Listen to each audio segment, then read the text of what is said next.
যেখানে কোরআন থাকে, যেখানে সাহেবে কোরআন রাহমাতুল্লিল আলামিন থাকে, যেখানে কোরআনের বাণী দাতা কালামুল্লাহ রব থাকে, এই জায়গা হচ্ছে, বলেন এই জায়গা কি? সেজন্য মনে রাখবেন, নামাজ যতক্ষণ আমরা পড়ি, নামাজ পড়ে যে বেতনটা আমরা পাই সওয়াব, সেটা আমরা জমাই কোথায়? ভাই একটু বলেন না, কোথায় কাঁদে? কোথায় কোথায়? রোজা, হজ, যাকাত, জিকির। আমি উলামায়ে কেরামের একটু দোয়া চাচ্ছি। আমাদের ব্যর্থতা এই জায়গায়, আমরা যা জমানোর সবচাইতে বেশি জমাইছি কাঁদে, কিন্তু আমাদের লকার ছিল সিনাই। এখন আপনারা বুঝতে পারবেন নামাজি কখনো বাটপার হতে পারে? আপনাদের ঈমান যেটা বলে সেটা একটু বলবেন। নামাজি কখনো বাটপার হতে পারে? নামাজি কখনো সুদখোর হতে পারে? নামাজি কখনো অন্যের জায়গা দখল করতে পারে? নামাজি কখন জুতা চুরি করতে পারে? নামাজি কখনো মসজিদের ভিতর বেয়াদবি করতে পারে? নামাজি কখনো মানুষের নামে বদনাম দিয়ে, বনি দিয়ে বিয়ে ভাঙতে পারে? আরো জোরে বলেন না, পারে? নামাজি কখনো মানুষের কষ্টের কারণ হতে পারে? কিন্তু আপনি আপনার এলাকায় দেখেন, আমি আমার এলাকায় দেখি, যে যার এলাকায় দেখি, অনেক এমন কাজ আছে নামাজও পড়ে, নামাজও পড়ে, মানুষের জায়গাও নাই মনে হয়। এটা আওয়াজ দেন না, নাই মনে হয়। নামাজও পড়ে, এক সপ্তাহের জন্য টাকা নিয়ে 10 বছরও টাকা দেয়। নামাজও পড়ে, সূরা আবার জালও করে। নামাজও পড়ে, আবার সুদও খায়। নামাজও পড়ে, আবার মা বাবার সাথে বেয়াদবিও করে। নামাজও পড়ে, আবার ভাইয়ের সম্পত্তিও দখল করে। নামাজও পড়ে, মানুষের রাস্তাও দখল করে। নামাজও পড়ে, মানুষের পানি বন্ধ করে দেয়। নামাজও পড়ে, হজও করে আসছে, নামের আগের আলহাজও আছে, আবার বাটফারির মধ্যে 1 নম্বরও আছে। এবার আমি আপনাকে প্রশ্ন করি, নামাজিতে এগুলা হতে পারে না, আর এগুলা যারা করে তারা কখনো নামাজি হতে পারে না? আরে ব্যাপারটা কোথায়? ব্যাপারটা কোথায়? তখন উত্তর আসবে, যারা নামাজি আপনারা চিনেন তারা নামাজি আলাদা, হৃদয়ে সিনায় নামাজ নেওয়ালা আলাদা। পৃথিবীর মানুষের কাছে সবচাইতে দামি জায়গার নাম হচ্ছে মাথা। মানুষের কাছে সবচাইতে দামি জায়গার নাম কি? আর মুসলমানদের কাছে সবচাইতে দামি জায়গার নাম হচ্ছে সিনা। একটু বুঝার চেষ্টা করবেন প্লিজ, মনোযোগ। মুসলমানদের কাছে আর মানুষের কাছে পার্থক্যটা, সব মানুষের কাছে দামি জায়গার নাম আরো জোরে। সেজন্য আমার যুবক ভাইরা অনেকবার শুনেছে, বড় বড় বিজ্ঞানীরা মারা যাওয়ার পরে তাদের ব্রেন নিয়ে গবেষণা করা হয়েছে। মানুষের কাছে দামি জায়গার নাম মাথা, মুসলমানদের কাছে সবচাইতে দামি জায়গার নাম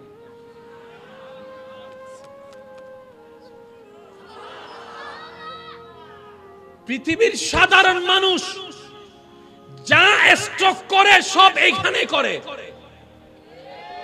আর হাসরের ময়দানে ইজ্জত পানেওয়ালা, জান্নাত যাদেরকে খুঁজে, রবের প্রিয় বান্দা যারা হয়, তাদের সবচাইতে দামি জায়গা হচ্ছে সিনা।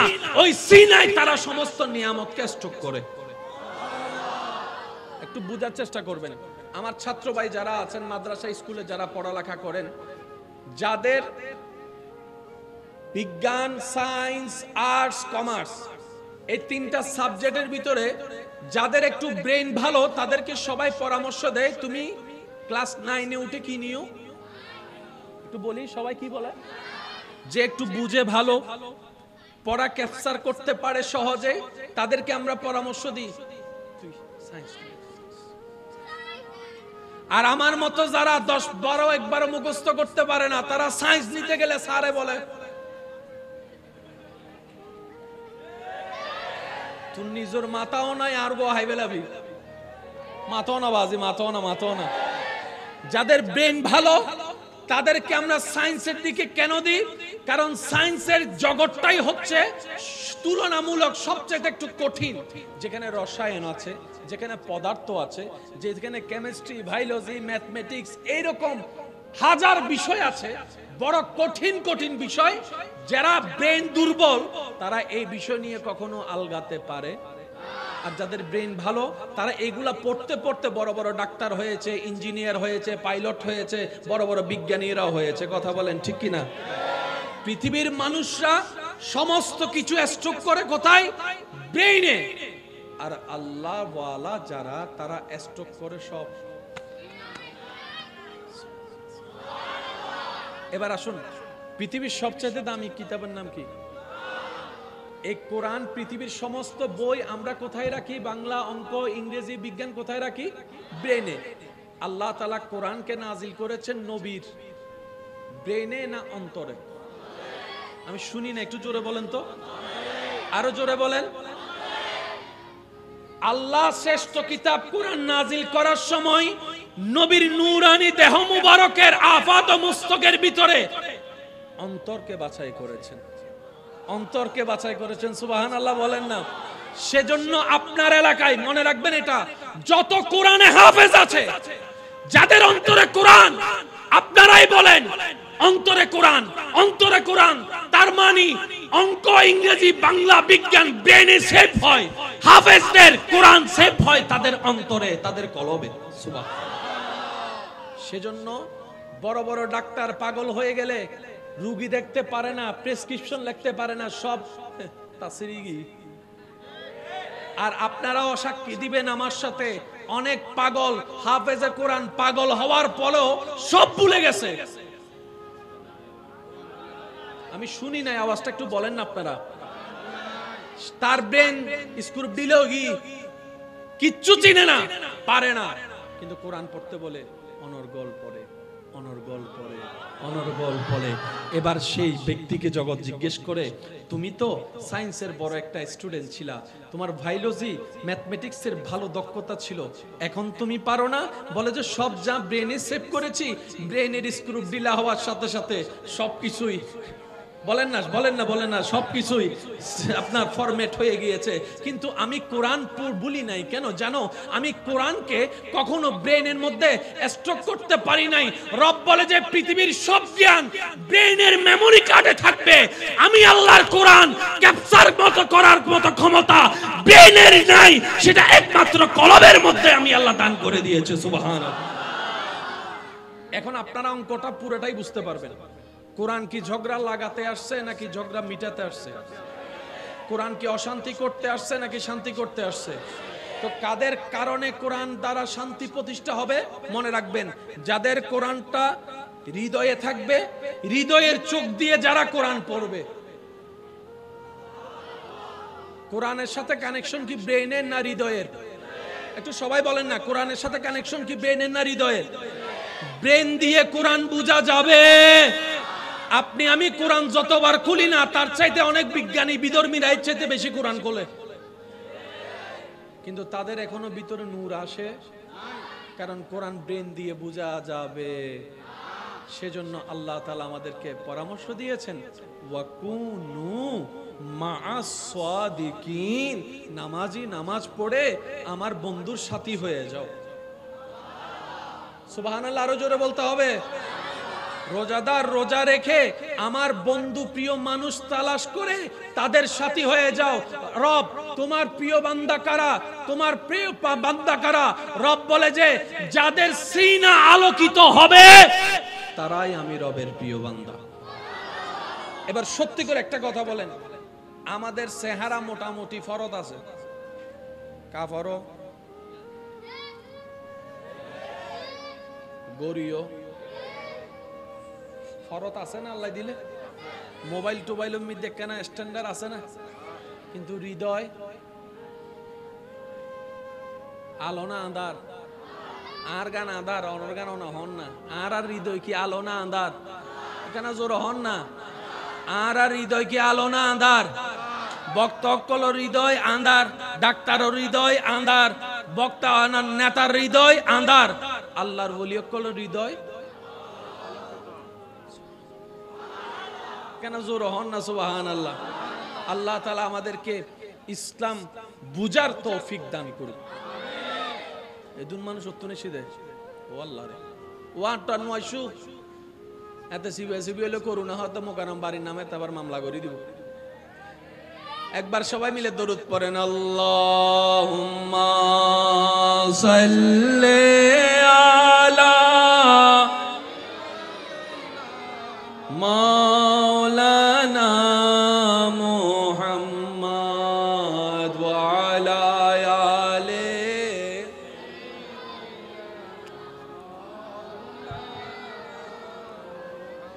সবাই একবার বলি আলহামদুলিল্লাহ। ভাইয়া মনোযোগ আছে আপনাদের সবার? একটু একটু হাত তুলে দেখেন, মনোযোগ আছে সবার?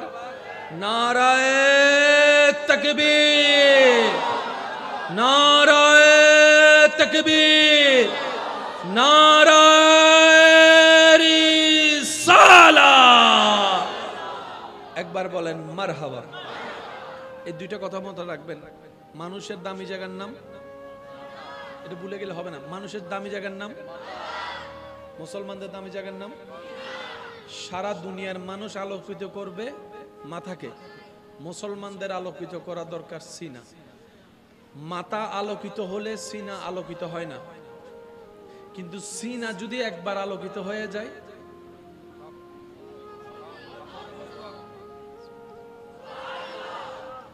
ইন্না ফিল জাসাদে মুদগাতু, রাসূল পাক সাল্লাল্লাহু আলাইহি ওয়াসাল্লামের হাদিসে পাককে যদি একটু প্রেমের চোখ দিয়ে দেখে গবেষণা করে দেখেন, তাহলে দেখবেন এই জায়গাটা সবচেয়ে দামি জায়গা।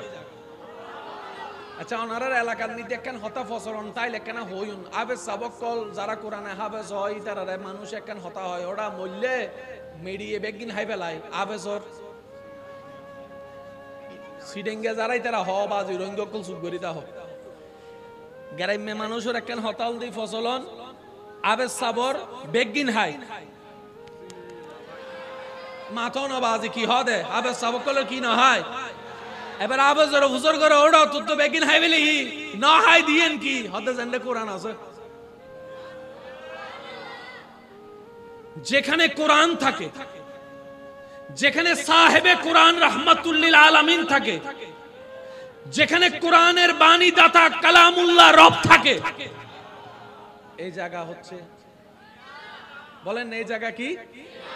সেজন্য মনে রাখবেন, নামাজ যতক্ষণ আমরা পড়ি, নামাজ পড়ে যে বেতনটা আমরা পাই সওয়াব, সেটা আমরা জমাই কোথায়? ভাই একটু বলেন না, কোথায় কাঁদে, কোথায় কথা? রোজা, হজ, যাকাত, জিকির। আমি উলামায়ে কেরামের একটু দোয়া চাচ্ছি। আমাদের ব্যর্থতা এই জায়গায়, আমরা যা জমানোর সবচাইতে বেশি জমাইছি কাঁদে, কিন্তু আমাদের লকার ছিল সিনাই। এখন আপনারা বুঝতে পারবেন নামাজি কখনো বাটপার হতে পারে। আপনাদের ঈমান যেটা বলে সেটা একটু বলবেন। নামাজি কখনো বাটপার হতে পারে, নামাজি কখনো সুদখোর হতে পারে, নামাজি কখনো অন্য জায়গা দখল করতে পারে, নামাজি কখনো জুতা চুরি করতে পারে, নামাজি কখনো মসজিদের ভিতর বেয়াদবি করতে পারে, নামাজি কখনো মানুষের নামে বদনাম দিয়ে বনি দিয়ে বিয়ে ভাঙতে পারে। আরো জোরে বলেন না পারে? নামাজি কখনো মানুষের কষ্টের কারণ হতে পারে। কিন্তু আপনি আপনার এলাকায় দেখেন, আমি আমার এলাকায় দেখি, যে যার এলাকায় দেখি, অনেক এমন কাজ আছে নামাজও পড়ে, নামাজও পড়ে, মানুষের জাগাও নাই মনে হয়, এটা আওয়াজ দেন না, নাই মনে হয়। নামাজও পড়ে, এক সপ্তাহের জন্য টাকা নিয়ে 10 বছরও টাকা দেয়। নামাজও পড়ে, সূরা আবার জালও করে, নামাজও পড়ে আবার সুদও খায়, নামাজও পড়ে আবার মা বাবার সাথে বেয়াদবিও করে, নামাজও পড়ে আবার ভাইয়ের সম্পত্তিও দখল করে, নামাজও পড়ে মানুষের রাস্তাও দখল করে, নামাজও পড়ে মানুষের পানি বন্ধ করে দেয়, নামাজও পড়ে হজও করে আসছে, নামের আগের আলহাজও আছে, আবার বাটফারির মধ্যে 1 নম্বরও আছে। এবার আমি আপনাকে প্রশ্ন করি, নামাজিতে এগুলা হতে পারে না, আর এগুলা যারা করে তারা কখনো নামাজি হতে পারে না। আরে ব্যাপারটা কোথায়? ব্যাপারটা কোথায়? তখন উত্তর আসবে, যারা নামাজি আপনারা চিনেন তারা নামাজি আলাদা, হৃদয়ে সিনাই নামাজ নেওয়ালা আলাদা। আমি একটু ব্যাখ্যা করতে চাই, যেহেতু এই জিনিসটা আবার ক্লারিফাই না করলে আপনারা ভুল বুঝাটা একটু সহজ হয়, আমাদের সঠিক বুঝাটা একটু কম হয়। মানুষ সহজে যেটা করে, যেটা বুঝে, সেটার নাম হলো ভুল। ও মাতো না, ঠিক না? এবার আসেন, নামাজি আছে না নাই? জায়গা দখলও করে যে আছে না নাই? তাহলে সে কখনো নামাজি হতে পারে? সে কি নামাজ পড়ে নাই? পড়েছে। এই নামাজ পড়ে নিয়ামতটা কোথায় রেখেছে? বলেন না কোথায়? আরো জোরে বলেন কোথায়? কিন্তু রাখা দরকার ছিল। বলেন রাখা দরকার ছিল। এই জায়গায় আমরা ভুল করছি। বুঝতে পারছি? আমাদের করা দরকার ছিল এখান হয়ে একটু আমার সাথে সাথে, যদি কষ্ট না হয়, যাদের শিকার আগ্রহ আছে তারা একটু আমাকে রিপ্লাই দিবেন। মনোযোগ আছে সবার ইনশাআল্লাহ? একটু বলেন লা ইলাহা লা ইলাহা। মাশাআল্লাহ, একটু জোরে জোরে লা ইলাহা। এবার বলেন গুনাহ হইছে না সওয়াব? জোরে বলেন গুনাহ হইছে না সওয়াব? এই সওয়াব জমে কোথায়? আমার আপনার সবার ডান কাঁধে যে ফেরেশতা আছে ওনার কাছে হচ্ছে কি লেখা? সওয়াব লেখা। লা ইলাহা ইল্লাল্লাহ পড়েছি, সেটার সওয়াব ডান কাঁধের ফেরেশতা লিখেছে। এবার বলেন লা ইলাহা ইল্লাল্লাহর ভিতর একটা নূর আছে না নাই? কোরআনের ভিতর নূর আছে না নাই? আওয়াজ আরো বড় লাগবে, কোন নূর আছে না নাই? রুকুর মধ্যে নূর আছে না নাই? সিজদার তাসবির মধ্যে নূর আছে না নাই? ওযুর মধ্যে নূর আছে না নাই? সূরা ফাতিহার মধ্যে নূর আছে না নাই? কোরআনের শুরু থেকে শেষ মধ্যে নূর আছে না নাই? কাবা শরীফ দেখার মধ্যে নূর আছে না নাই? লাব্বাইক আল্লাহুম্মা লাব্বাইক বলার মধ্যে নূর আছে না নাই? রোজার ভিতরে নূর আছে না নাই? তো সওয়াব তো কাঁধে জমাইলাম, নূরটা জমাইতে এই জায়গায় সাধারণ মানুষ আর আল্লাহর ওলিদের পার্থক্য। সুবহানাল্লাহ। নহরা আজ এ বজন আর গাইল দাদা আছে ফিসুর গুণ হতুন আছে বাংলার গাইল টাইল টাইল বাংলার আছে না? এ আছে বলে হর হইতে কষ্ট হচ্ছে না তো আপনাদের? সত্যি করে ঈমান আমানে বলেন, এইসব বিষয়গুলো একটু জানার বোঝার দরকার আছে। সমস্ত উলামায়ে কেরাম এবং মুরব্বীদের দোয়াকে মাথার উপর ছাদ বানিয়ে আমি চেষ্টা করছি। ওয়ামা তৌফিক ইল্লা বিল্লাহ, রব আমাকে যতটুকু দয়া করে। সাধারণ বান্দা আর আল্লাহর ওলি আল্লাহ বান্দার পার্থক্য এখানে। সাধারণ মানুষে যা জমায় সব আল্লাহ ওয়ালারা যা জমায় কাঁধ হয়ে। সেজন্য আমরা কোরআন পড়ি, আমাদের অর্থ হয় একরকম, যখন সেই কোরআন আল্লামা রুমি দেখে। সুবহানাল্লাহ, আমি এখনো শুনি নাই। সেই কোরআনের আয়াতের উপর যখন জালালউদ্দিন সুয়ুতির নজর পড়ে, সে কোরআনের আয়াতের উপর যখন পীরানে পীর দস্তগীর আব্দুল কাদের জিলানীর নজর পড়ে, সে কোরআনের আয়াতের সামনে আয়াত যখন হিন্দাল ওয়ালি গরিবে নামাজের সামনে চলে আসে, সে কোরআন যখন ইমাম গাজ্জালি পড়ে, তখন অর্থ হয়ে যায় ভিন্ন, শূন্যওয়ালা হয়ে যায় ভিন্ন, তাফসীর হয়ে যায় ভিন্ন, ব্যাখ্যা হয়ে যায় ভিন্ন। আরে পার্থক্যটা কোথায়? বলে যে ব্রেন দিয়ে কোরআনের ব্যাখ্যা ভিন্ন, হৃদয়ে ধারণ করা ব্যক্তিদের কোরআনের ব্যাখ্যা ভিন্ন হয়ে যায়। সুবহানাল্লাহ। আমরা সব ধারণ করি কোথায়? ও মাথা নবাই হন্ডে। আর আল্লাহ ওয়ালারা সব ধারণ করে। আসেন, নামাজ কয় ওয়াক্ত? ফজর, জোহর, আসর, মাগরিব। এই পাঁচটা নামাজ ফরজ, বান্দা পড়লে আল্লাহ খুশি হয়। আর একটা নামাজ আছে সূরা নামাজ, গোপন নামাজ, আল্লাহর বেশি প্রিয়। এই নামাজটা কোনটা? আমি শুনি না, একটু সবাই মিলে বলেন। তাহাজ্জুদ পড়া কি ফরজ? ফরজ নয়, কিন্তু আল্লাহর বেশি প্রিয়। 5 ওয়াক্ত ফরজ, আল্লাহর ভালো লাগে বান্দা পড়লে, কিন্তু তাহাজ্জুদ পড়লে আল্লাহ আরো বেশি খুশি হয়। ব্যাপার কি? রব বলে যে 5টা ফরজ আমি রবের হুকুম, আমার বান্দা হুকুম পালন করেছে। আর তাহাজ্জুদ আমি তারা পড়তে বলি নাই, ফরজ করি নাই, তারা আমি ঘুমাইতে বলেছি। সে আমারে রাজি করার জন্য নিজের ঘুমকে হারাম করে না যায় নামাজে দাঁড়ায় গিয়েছে। সেজন্য নফল ইবাদত আল্লাহর বেশি প্রিয়। সুবহানাল্লাহ, আমি শুনি না আরো জোরে। রবের সান্নিধ্যের যে বিষয়টা, শুধু এই শব্দটার দিকে যাওয়ার চেষ্টা করছি। 5 ওয়াক্ত পড়লে আল্লাহ যতটুকু খুশি হয় বান্দার উপর, 5 ওয়াক্ত পড়ার পরে যারা গোপনে তাহাজ্জুদ পড়ে তাদের উপর আল্লাহ আরো বেশি খুশি হয়। মনে রাখবেন, জান্নাতে যেতে গেলে সওয়াবের দরকার না গুনার দরকার? সওয়াব কাকে বলে, গুনাহ কাকে বলে? এক কথাই মনে রাখবেন, বান্দার যেই কাজে রব খুশি এটার নাম সওয়াব, বান্দার যেই কাজে শয়তান খুশি এটার নাম গুনাহ। একদম সহজ কথা। বান্দার যেই কাজে আল্লাহ খুশি, কষ্ট যদি না হয় একটা আওয়াজ দেন কি? বান্দার যেই কাজে শয়তান খুশি এটার নাম গুনার পাল্লা বাড়ি হলে জাহান্নাম, সওয়াবের পাল্লা বাড়ি হলে জান্নাত। সওয়াব কাকে বলে? রবকে খুশি করার নামে সওয়াব। তার মানে জান্নাতে যেতে গেলে একটাই কাজ করতে হবে, সেটা হচ্ছে রবকে খুশি করা। রবকে কি করা? এবার আওয়াজ দিয়ে বলেন, বান্দা নামাজ পড়লে রব কি হয়? আওয়াজটা আরো বলে রাখবে, রব কি হয়? বান্দা যখন রমজানে রোজা রাখে রব কি হয়? হজ যাকাত করলে রব কি হয়?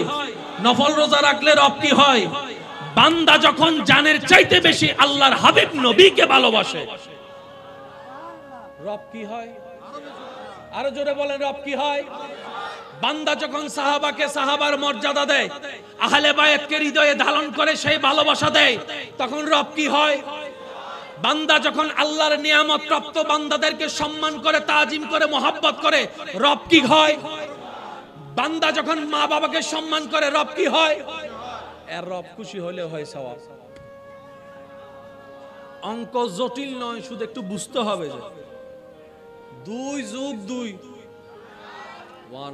আরো জোরে 2 যোগ 2, এই অঙ্ক যত সহজ এর চাইতে আল্লাহ ইসলামকে সহজ করেছে।